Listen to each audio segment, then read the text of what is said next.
Assalamualaikum warahmatullahi wabarakatuh. Kawan baik Nur Iswan Channel, salam sejahtera bagi kita semua. Jangan lupa salam menjernihkan pikiran dan menebar kebaikan. Jadi kawan baik, ada peristiwa menarik kemarin, yaitu pada saat pembukaan HIPMI, Munas HIPMI di Solo, itu dihadiri oleh banyak tokoh nasional. Tapi yang menarik itu adalah di luar konteks pidatonya Menteri Investasi Bahlil Lahadalia yang juga Ketua Dewan Pembina HIPMI, BPP HIPMI, itu adalah pertama kalinya mungkin setelah sekian lama bertemu antara Gubernur Jawa Tengah Ganjar Pranowo dengan Ketua DPR RI Puan Maharani. Nah, menariknya kan karena itu tadi sudah lama tidak ketemu. Sebenarnya sudah lama tidak ketemu itu tidak menjadi masalah, tidak heboh juga orang. Kalau orang sudah rindu lama tidak bertemu, kemudian bertemu. Tapi karena yang bertemu ini adalah dua tokoh nasional dan ada nuansa di baliknya, yaitu kompetisi, ya kan, untuk mendapatkan tiket dari PDIP tentang calon presiden dan calon wakil presiden.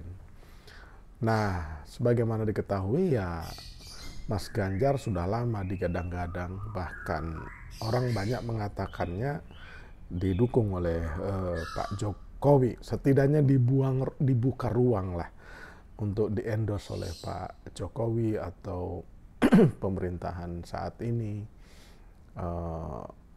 untuk maju kembali dengan asumsi untuk melanjutkan pembangunan era Jokowi. Tapi di sisi yang lain, Mas Ganjar itu kan kader PDI Perjuangan dan punya hutang budi banyak kepada PDI Perjuangan karena dua kali dicalonkan dari gubernur dan maju menjadi anggota DPR juga dari PDIP. Nah, kebetulan saat ini Mbak Puan juga digadang-gadang menjadi calon presiden, menjadi calon wakil presiden, dan diprediksi akan menjadi ketua umum PDI Perjuangan di masa mendatang.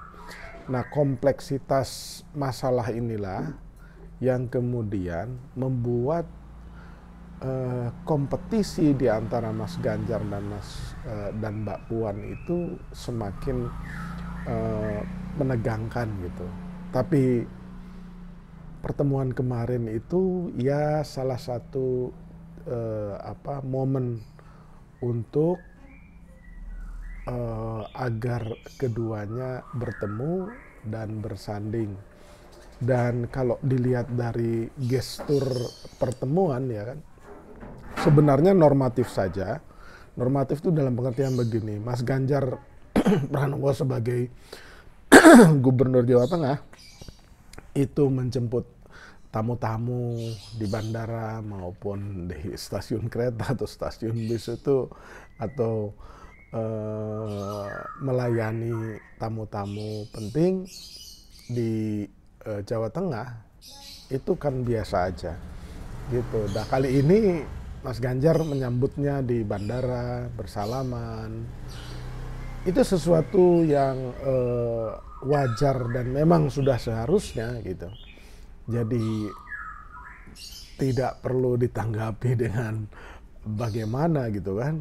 Nah, kemudian ketika berjalan mendampingi ke acara HIPMI juga sama. Tapi yang menarik memang ya, kalau orang melihatnya mungkin sudah ada kemesraan di situ. Tapi di sisi lain juga ada yang menyebutkan bahwa pertemuan itu ya sangat normatif dan cenderung kaku. Jadi kurang ada kehangatan gitu.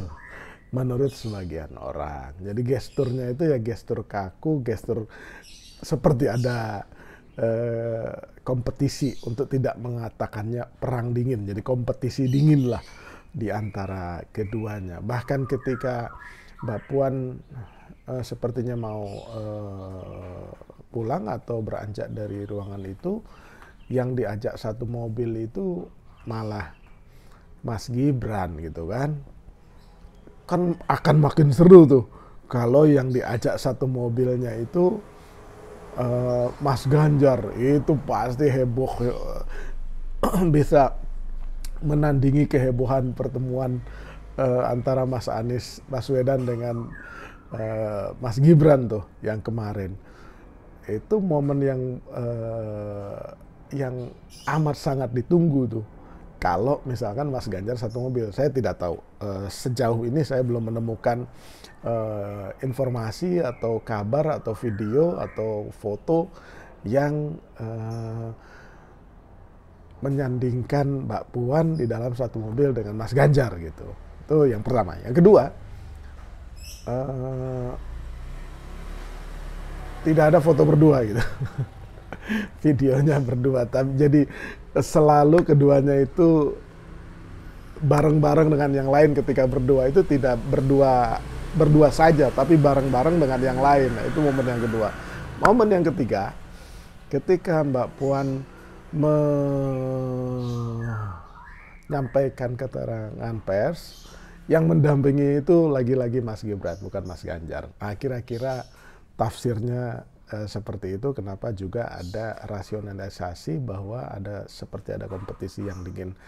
Memang ujungnya kan PDIP harus memutuskan apakah memutuskan Mas Ganjar sebagai capres PDIP atau Mbak Puan sebagai capres, atau Mas Ganjar sebagai cawapres dari PDIP atau Mbak Puan sebagai cawapres dari PDIP, atau kemudian PDIP membiarkan melepas Ganjar Pranowo dari KIB, ya kan, secara resmi ya kan, yang di daftar tertulis di PDIP itu kan, yang untuk daftar KPU kan harus jelas namanya, dia mengusung pasangan yang mana.